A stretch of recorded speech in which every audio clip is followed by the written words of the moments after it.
The night I found out, my mother called me before I'd even said a word to anyone. She said, "Sam, whatever you think you found, let's talk before you do something you can't take back." I hadn't told her anything. I'd found the messages 20 minutes earlier, sitting alone in my truck in my own driveway. Nobody knew I knew, except she did, which meant she'd known for a long time. My wife had been sleeping with my twin brother for 2 years, my identical twin, the one person on this earth with my face. And my own mother had been holding the secret the whole time, smoothing it over, keeping the peace, choosing which of her sons got protected. I sat in that truck with the phone against my ear and understood that I hadn't just lost a marriage.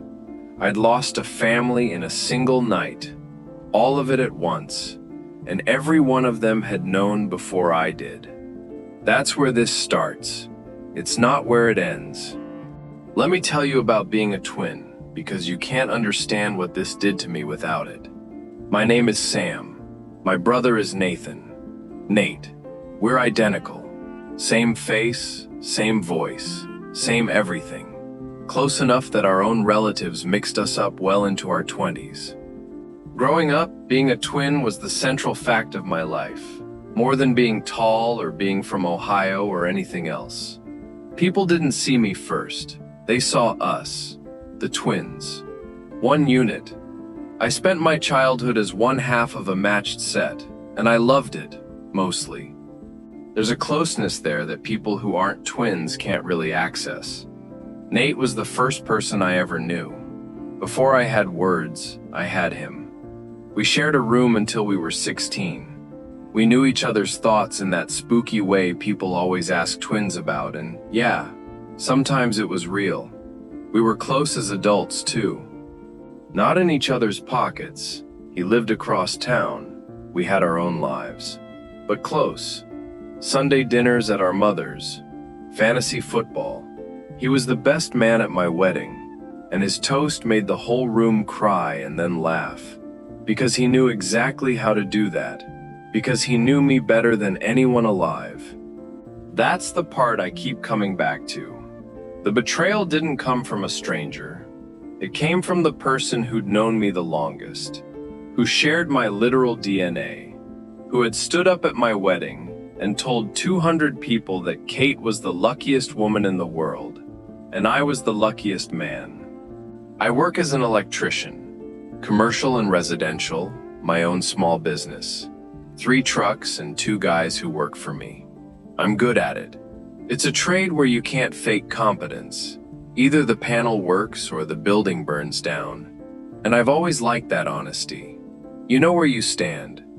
That's probably relevant to how hard this whole thing hit me. Because I'd built my entire life on the idea that you could know where you stand with people, the way you know where you stand with a circuit. You test it, you trust the reading. I did not know yet that some people are wired to give you a false reading on purpose.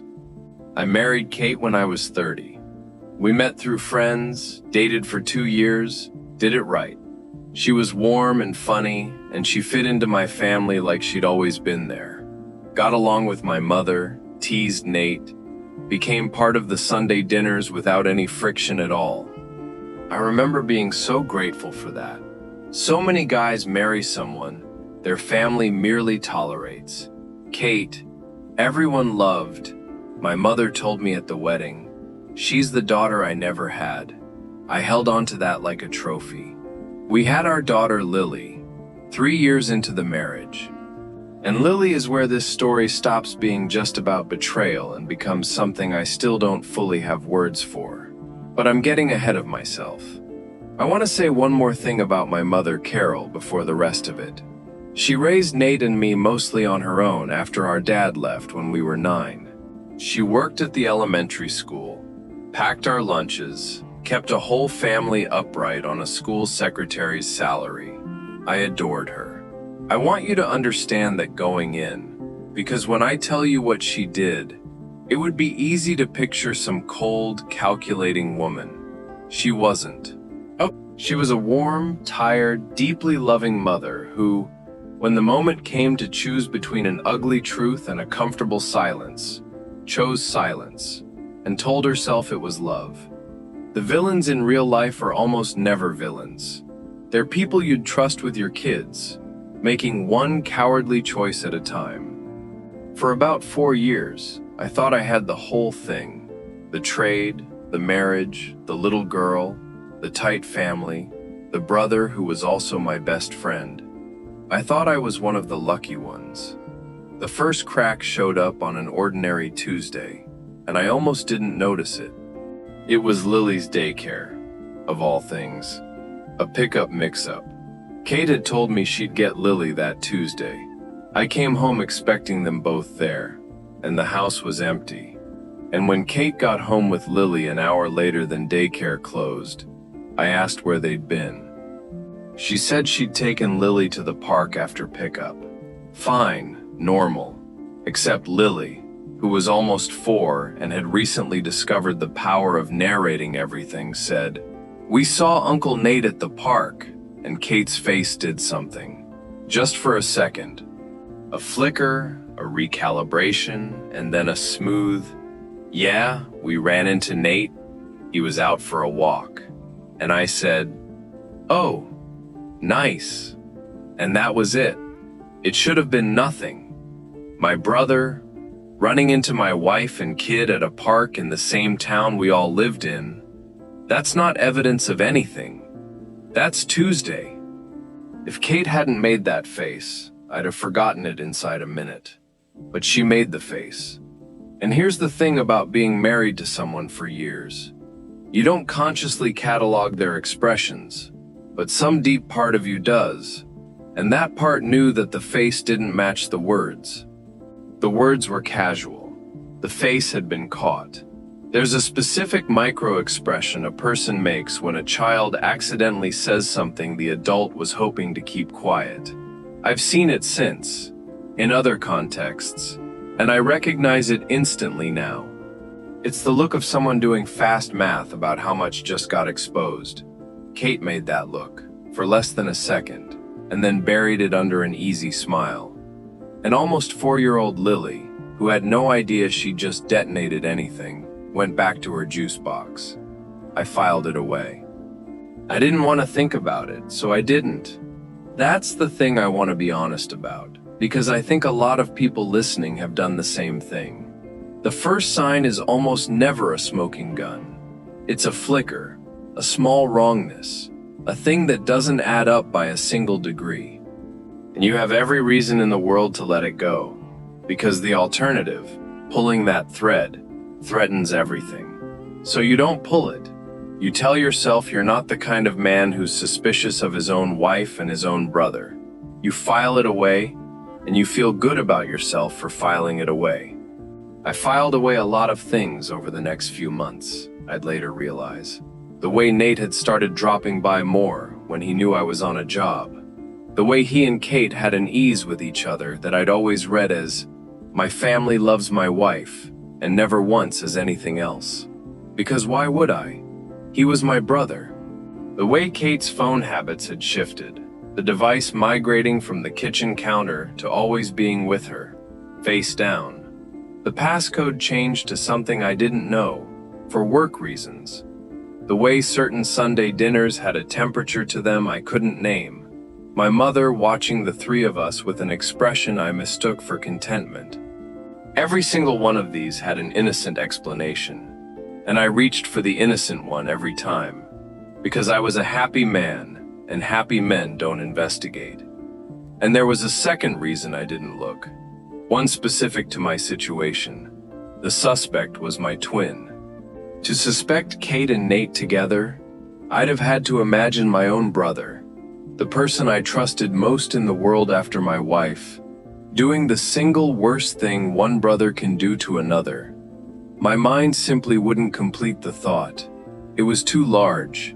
It was easier to believe I was imagining things than to believe Nate was capable of it.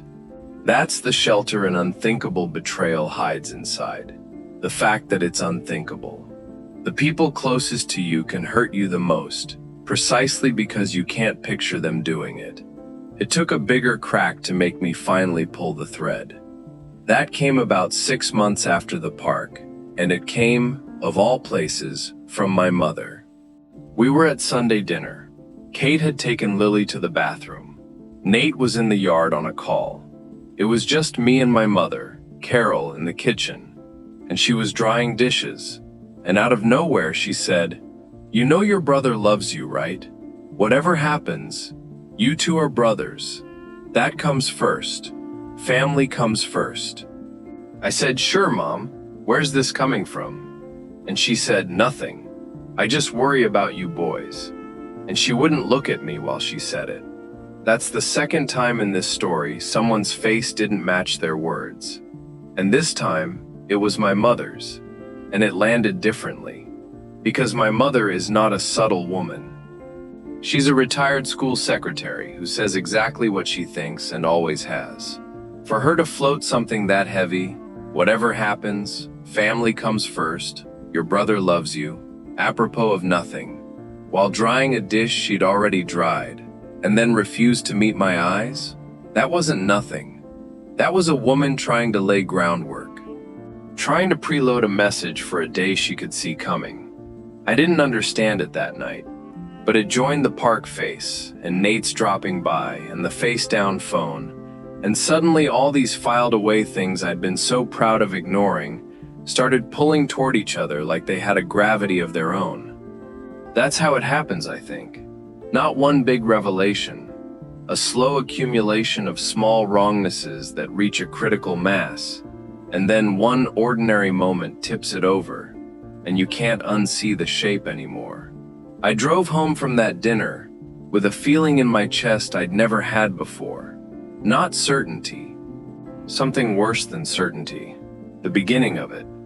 The moment when the thing you've been refusing to look at turns its head toward you. I lay awake that night next to Kate, listening to her breathe. And I did the thing you do. I tried to build the innocent version. Mom was just being sentimental. Getting older, thinking about mortality, wanting her boys close. Nate came around a lot because he was single and lonely, and we were his people.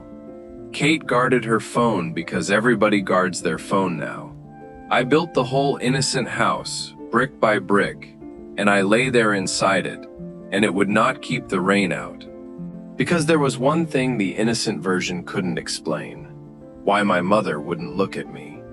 Carol had looked me in the eye my entire life. A woman who says family comes first to your face while staring at a dish towel is a woman carrying something she can't set down. I knew that. I just wasn't ready to know what it was. I want to describe the 2 weeks after that, because I think they're the realest part of this for anyone who's been here. I didn't confront anyone. I didn't accuse. I just started, quietly, paying attention for the first time in years. And paying attention, when you finally do it, is devastating, because you realize how much you trained yourself not to see. I noticed that Nate texted Kate directly, not the group family thread, direct, and that she'd angle her phone away when his name came up. I noticed they had inside references I wasn't part of. I noticed that when the three of us were in a room, there was a triangle of awareness I'd been sitting inside of, oblivious, for God knows how long. I still had no proof, just a rising, sickening pattern. And I knew that if I confronted them on a pattern, they'd have explanations. My brother and my wife and probably my mother, all of them ready with the reasonable version. So I decided I wasn't going to say a word until I knew, really knew. The electrician in me needed to test the circuit before I ripped it out of the wall. I just didn't yet understand how much the reading was going to cost me. Here's how I found out. It wasn't clever. It was almost stupid, which is how these things usually go. Kate used an old tablet around the house, for recipes, for Lily's shows, the kind of device that lives on the kitchen counter and belongs to everyone and no one. What she'd forgotten, or never realized, was that a couple of years earlier, when we set it up, she'd signed into her messaging account on it to send something, and never signed out. It didn't get her live texts. Her phone had those. But it had a backup. A window into a stretch of older conversations. Sitting there under a recipes folder and a weather app, waiting for anyone who happened to open the right application. I wasn't even snooping when I found it. That's the part that still gets me. It was a Thursday night. Kate was giving Lily a bath, and I picked up the tablet to look up a wiring code for a job the next day, and a notification banner from the messaging app slid down, and it was a name, and the name was Nate, and the preview under it was not a thing a brother-in-law says to his sister-in-law. I stood very still. Then I opened it. I'm not going to read you what was in there, out of respect for myself mostly, and for Lily, who never needs the details. But I'll tell you what it established, because the facts matter. It established that my wife and my twin brother had been in a full relationship for 2 years. 2 years. Not a drunken mistake, not a one-time thing they both regretted. It was sustained, emotional, with logistics and inside jokes and a whole hidden architecture. There were references to places they'd met. And there were references, and this is the part that took my legs out, to Lily, to my daughter, to time the three of them had spent together, arranged around my work schedule that I had known nothing about. And there was one exchange, from more than a year earlier, where Kate had written something about being scared, and Nate had written back something reassuring, and in the middle of it was a sentence I have not been able to unread since. He wrote, "Mom already knows, and Mom's not going to say anything. We're fine. Mom already knows." I sat down on the edge of the bathtub. No, I sat down on the floor of the hallway, outside the bathroom where my daughter was laughing at bubbles and my wife was making duck noises, and I read that line over and over. Mom already knows, and Mom's not going to say anything. My mother. The woman who'd said family comes first while drying a dish. The woman who called Kate the daughter she never had. She'd known, not recently, more than a year ago at least, according to a message that was itself over a year old. My mother had sat across from me at Sunday dinner, dozens of times with my daughter on her knee, knowing that my wife and my brother were doing this, and she had chosen, every single Sunday, to protect them and let me sit there like a fool.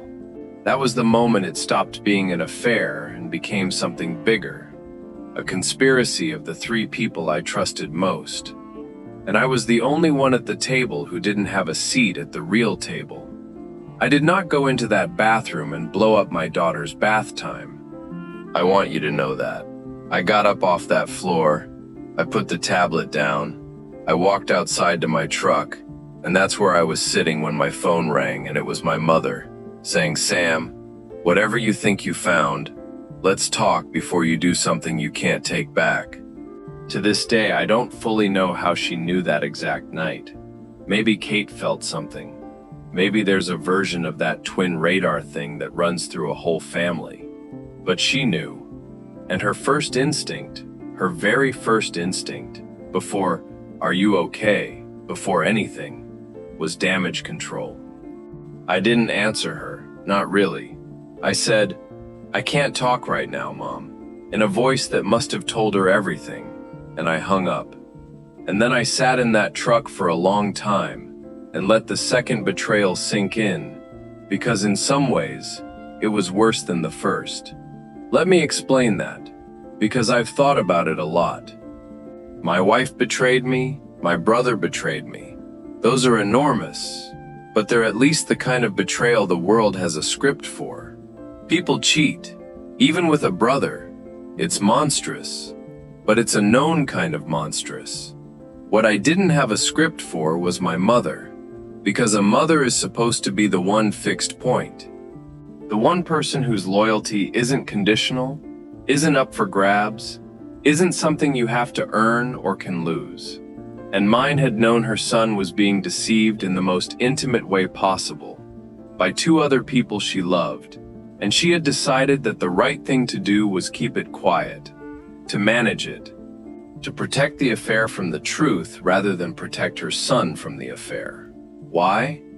I've turned that over more times than I can count, and I've landed on something that's maybe the hardest lesson in the whole story. My mother didn't do it out of cruelty. She did it out of a kind of cowardice that dresses itself up as keeping the peace. She loved all of us, and she could not bear the explosion that the truth would bring. So she chose the thing that let the family keep having Sunday dinners: silence. She told herself she was holding the family together. What she was actually doing was holding together a lie, at my expense, and calling it love. And I think a lot of families run on exactly this kind of arrangement, a load-bearing silence that one person maintains, telling themselves they're the peacemaker, when really they've just decided whose pain is more convenient to ignore. Mine had decided my pain was the most convenient to ignore, because I was the stable one, the one who wouldn't make a scene, the one who could be counted on to absorb it if it ever came out. My whole life I'd been proud of being the reliable son, and now I understood that being the reliable one had a dark side. Everyone assumes you can take it. So when it came time to decide who got protected and who got sacrificed, I was the natural sacrifice, not because they loved me least, because they trusted me to survive being loved least. I sat with that in the truck, and somewhere in that hour, the grief started turning into something harder and clearer.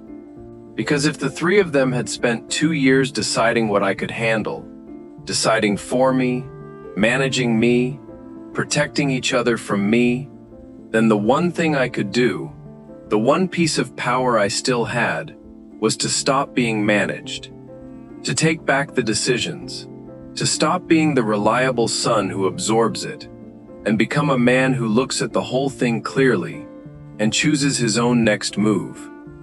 But before any of that, there was a question sitting under all of it. A question so heavy I'd been circling it for an hour without letting myself land on it. It had to do with Lily, and I knew, the moment I let myself look at it directly, that it was going to be the hardest part of everything. Lily is my daughter. Let me say that first, because it's the truth, and it's the conclusion, and everything I'm about to tell you sits inside that sentence, not outside it. But that Thursday night, in the truck, the terrible question arrived, and would not leave. My wife had been sleeping with my identical twin brother for 2 years. Lily was almost 4, which meant the affair had almost certainly overlapped with, or preceded, the time Lily was conceived. And Nate is my identical twin. If you don't know what that means, let me explain the thing I had to learn that week, because it's a real and brutal piece of biology. Identical twins share essentially the same DNA, which means a standard paternity test, the kind you order online, the kind they use in courtrooms, cannot tell us apart. If you test Lily against me, and you test Lily against Nate, both tests come back saying, "Yes, father." The ordinary science that every other man on Earth can use to answer this question does not work for a twin. To actually distinguish between us would require a specialized, extremely expensive deep genome sequencing that only a couple of labs in the country even do, that costs thousands of dollars, and that produces a result some courts won't even know what to do with. So there I was, with a question no normal test could answer, about the most important person in my life. I want to describe what that particular hell is like, because I don't think most people have ever had to imagine it. It's not just, is she mine? It's that the universe had arranged things so that I might never be able to know, that I could love this child with everything I had, and I did, and I do, while a door stood open in the corner of the room that could never be fully closed. My brother, who had my face, might also, in the one way I'd thought was unshakably mine, have my daughter. I sat with that for days. I barely slept. I looked at Lily doing ordinary Lily things, insisting her stuffed rabbit sit at the table, mispronouncing spaghetti in the way I never wanted her to grow out of. And I felt this enormous love colliding with this unbearable question, and the two of them just ground against each other with nowhere to go. And then, somewhere in those sleepless days, watching her sleep one night, I came to the thing that saved me. I realized the question was a trap. Not a trap Kate or Nate had set on purpose. A trap built into the biology, into my own fear. Because here's what was true. No matter what any impossible test might say, I was there when she was born. I was there at 3 a.m. with the bottle. I taught her to hold a fork. I was the one whose name she cried when she was scared. Whatever a genome sequencing lab in some other state might charge me $4,000 to maybe tell me, I was her father. That word doesn't live in a strand of DNA. It lives in the 10,000 ordinary hours. And no one, not Kate, not Nate, not my mother, not biology itself, could take those hours away from me or give them to someone else. I decided I was never going to order that test, not because I was afraid of the answer, because the question itself was the last power they had over me, and I was taking it away. Lily is my daughter. Full stop. I chose it, freely, with full knowledge, which is more than most fathers ever have to do. And that choice is stronger than any result. That decision made, I was finally ready to walk back into my house and stop being managed. It was time to confront my wife. I waited until Lily was at my in-laws the next weekend. I wasn't going to have this conversation anywhere near her. When it was just Kate and me in the house, I put the tablet on the kitchen table, open to the messages, the same way you'd set down evidence. And I said, I know, all of it. 2 years, Nate. And I know Mom knew too. I had braced for a lot of reactions, denial, tears, anger. What I got was something I hadn't prepared for, which was relief. Her whole body sagged with it. 2 years of maintaining a hidden life is its own kind of exhausting, apparently. And some part of her had been waiting to be caught the way you wait for a fever to finally break. She didn't deny a thing. She sat down and she said, okay, you know. And then she did the thing that I've come to understand is the truest test of who a person actually is. She started to explain, and every explanation was really an accusation pointed back at me. She'd been lonely. I worked too much. Nate paid attention to her in a way I'd stopped doing. It had just happened, and then it couldn't stop. She and Nate had a connection that was, she said, and I will never forget this, not really that different from you, because you're the same person underneath, as if my brother and I were interchangeable, as if she'd found a loophole, as if being married to me and sleeping with my identical twin was some kind of technicality. A way of staying and leaving at the same time. I asked her about Lily. I asked her directly, and she told me the truth, or her version of it, that she didn't know for sure, that she'd told herself for years it didn't matter, that Lily was ours, that there was no point in a question that couldn't be answered, which was, I realized, the one place where her self-serving logic accidentally landed on something true. It couldn't be answered. Lily was mine because I was her father. Kate had reached that conclusion out of convenience. I'd reached it out of love. Same words, completely different foundations. I asked her how my mother got involved. And this is where it got even darker. Kate told me that Carol had figured it out about 1.5 years in, had seen something, sensed something, confronted Kate privately.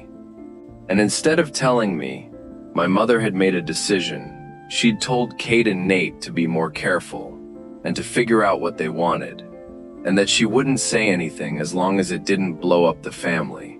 My mother hadn't just passively known. She'd actively managed it. She'd coached them on discretion. She'd become, God help me, a partner in keeping me in the dark. I didn't yell. I want you to know that. because I think the not yelling was the most powerful thing I did in the entire ordeal. I looked at Kate and I said, "You didn't just cheat on me. The three of you built a life I wasn't allowed to see, in my own family, and you decided I couldn't handle the truth. You were wrong, watch how well I handle it." And then I told her I wanted a divorce, that we'd do it decently for Lily's sake, and that she needed to leave for the weekend so I could think. She went, and I sat in my quiet house and got ready for the two conversations that were going to be even harder than this one. I called Nate and told him to come over. I didn't say why. I didn't have to. I'm sure Kate had already told him the wall had come down. But I wanted to see his face when he walked in. I wanted to watch my own face, because that's what an identical twin is. Your own face walking around in the world. Arrive at my door knowing what it had done. He came in looking like a man walking to his own sentencing. And for a second, one stupid lifelong brother second, I felt sorry for him, because 40 years of instinct told me that when Nate hurt, I hurt. That's the cruelest thing about betrayal from someone that close. The wiring doesn't shut off just because they've earned it. I had to override 4 decades of loving this person in order to see him clearly. He tried to apologize. He cried. He said the thing people always say, that he never meant for it to happen, that he'd hated himself the whole time, that he'd wanted to tell me 1,000 times. And maybe some of that was even true. Here's the thing about being betrayed by your identical twin, though. I know exactly how his face looks when he's lying, because it's my face, and I've watched it in the mirror my whole life. I grew up sharing a room with this man. I could read him the way I read myself. And watching him cry in my kitchen, I could see the parts that were real grief and the parts that were performance, sometimes switching inside the same sentence. And I had never in my life felt so alone as I did watching my own face lie to me. But then he said, "Sam, you have to understand, it was bigger than us. We couldn't." And I stopped him. Because I'd heard enough "we" out of the two of them to last a lifetime.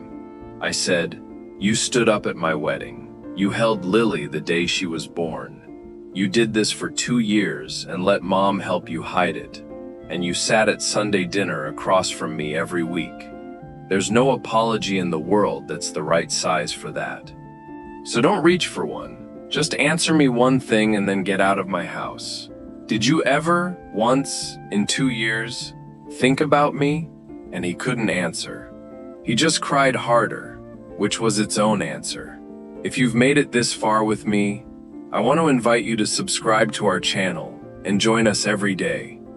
Because I know some of you are hearing your own family in this.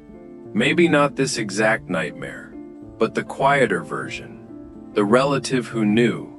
The piece that got kept at your expense.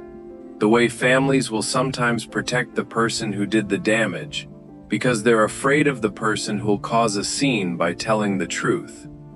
If that's landing somewhere real for you, you're not alone, and you're not crazy. And the silence they kept was never your fault. I let Nate cry for a minute. Then I told him the truth about where we stood. I said, "You're my twin. I can't undo that. We came from the same place and we've got the same face. And I'll probably see that face in the mirror every morning for the rest of my life and think of you. But you are not my brother anymore. A brother is a thing you do, not a thing you're born as. And you stopped doing it 2 years ago." He left. We have barely spoken since, and every word since has been through lawyers or about logistics. I grieve him, honestly, more than I grieve Kate. But I don't miss who he turned out to be. I miss who I thought he was, which is a different person. One who maybe never existed. Then there was one conversation left, the hardest one. My mother. She came over on Sunday. Fitting, I guess. Sunday was always ours.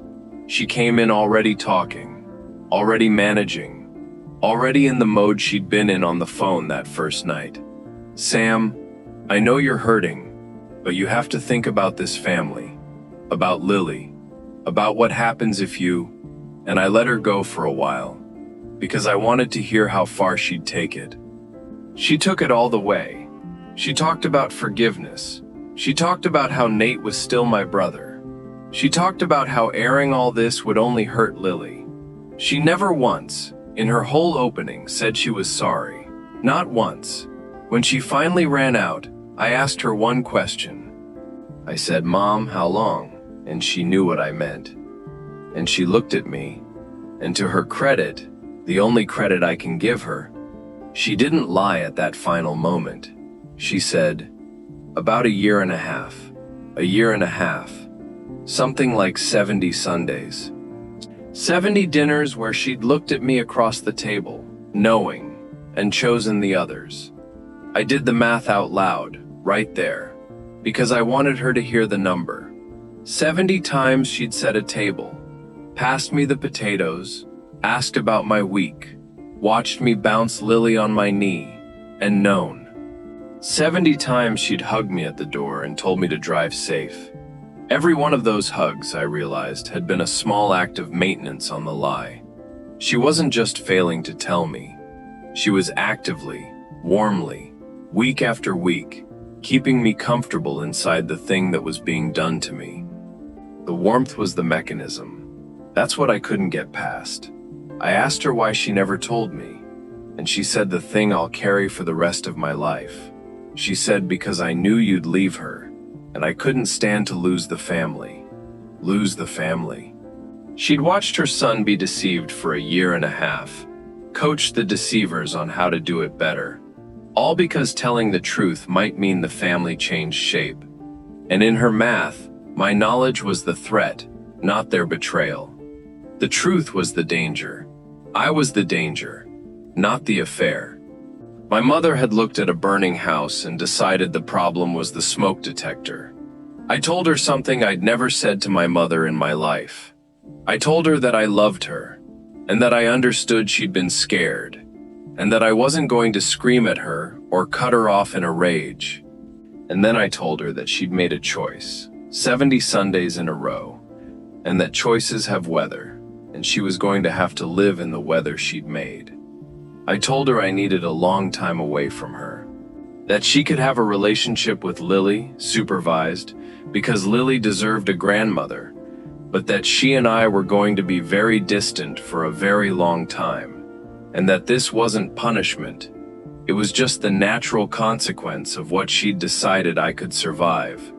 She cried. She said she'd only wanted to hold everyone together. And I said the truest thing I know now, the thing this whole catastrophe taught me. I said, "Mom, you don't hold a family together by lying to one of them. That's not a family. That's a hostage situation, where everybody's smiling for the photo." She left, and for the first time in the entire ordeal, in the quiet after the door closed, I didn't feel like I was losing. I felt like I was finally, for the first time in years, standing on ground that was actually solid, because it was mine, and it was true, and no one was managing me on it. The divorce took about a year. It was, on paper, cleaner than most, because I didn't fight for scorched earth. I fought for Lily, and for fairness, and I let the rest go. Kate and I share custody. She and Nate, in case you're wondering, did not ride off into any sunset. Whatever they had turned out to be the kind of thing that could only survive in secret, in the dark, feeding on the thrill of what they were getting away with. Once it was in the open, exposed to daylight and consequence, and the plain ugliness of what they'd done, it withered fast. Last I heard they weren't together. I felt nothing about that, genuinely nothing, which is its own kind of freedom. Here's the part I didn't expect. Losing that whole tangled family, the wife, the twin, the mother, the Sunday dinners, all of it in one season. I thought it would destroy me, and for a while it nearly did. There were nights, early on, when the loneliness was so total I'd sit in the dark and miss them. All three of them. The exact people who'd done this to me. That's the part nobody tells you about betrayal by your inner circle. You don't just lose them, you lose your whole support system for surviving the loss of them, because they were the support system. When your wife, your twin, and your mother are the ones who hurt you, there's no one from that core to call and cry to. You have to grieve the fire and the firefighters at the same time. But what I found on the other side of it was something I hadn't had in years without knowing I'd lost it: peace. Because it turns out that living inside a lie takes a constant, low-grade energy, even when you don't know you're doing it. Some part of me had always been bracing against the wrongness I couldn't name. When it all finally came out, that bracing stopped. I could breathe in my own house. I could trust my own read on a room again, because the people distorting it were gone. I built a smaller life, and a truer one. Lily and me, mostly. I have her half the time, and those are the best days. I made 2 new friends who have nothing to do with any of the old story, which at 40 is harder than it sounds, and more valuable than I can say. I got closer with my cousin Dave, who, when I finally told him everything, said, "Man, I always thought something was off with those Sundays," which was both validating and a little devastating. Even the outer ring of the family had sensed the thing I'd been kept from. My relationship with my mother is still distant. We talk a little now, for Lily's sake. It's careful, and it's sad, and it's real, which is more than I can say for what we had before, which was warm and easy and built on a lie she was keeping. I'll take careful and true over warm and false for the rest of my life. That's maybe the single biggest thing I learned. I used to think the goal was for everything to feel good. Now I know the goal is for things to be real, even when real is harder, because you can build on real, and you cannot build on anything else. Nate and I don't speak. Someday, maybe, there'll be a version of a conversation, because he is still the person who was there before I had words. And grief for a twin is a strange lifelong thing, but not soon. Some doors you leave shut for years, not out of hatred, but out of self-respect. If you've made it to this point with me, there's one last thing I need to say, and it's the thing I actually built this whole story to give you. I want to go back to that first phone call. My mother saying, "Sam, whatever you think you found, let's talk before you do something you can't take back." For a long time I heard that sentence as a threat. Now I hear it as the whole sickness of the thing in one line. Because notice what she was afraid of. Not the affair. Not 2 years of my brother and my wife lying to my face. She was afraid of what I might do about it. In her mind, and in the mind of every family that runs on a load-bearing silence, the person who tells the truth is the one who breaks the family. Not the people who did the thing. They'd all decided for 2 years that I was a bomb to be defused, when really I was just a man who deserved to know the ground he was standing on. Here's what I know now. A secret that everyone keeps to protect you is not protection. It's a cage with soft walls. They tell themselves they're sparing you, but they're really deciding that your right to the truth matters less than their comfort.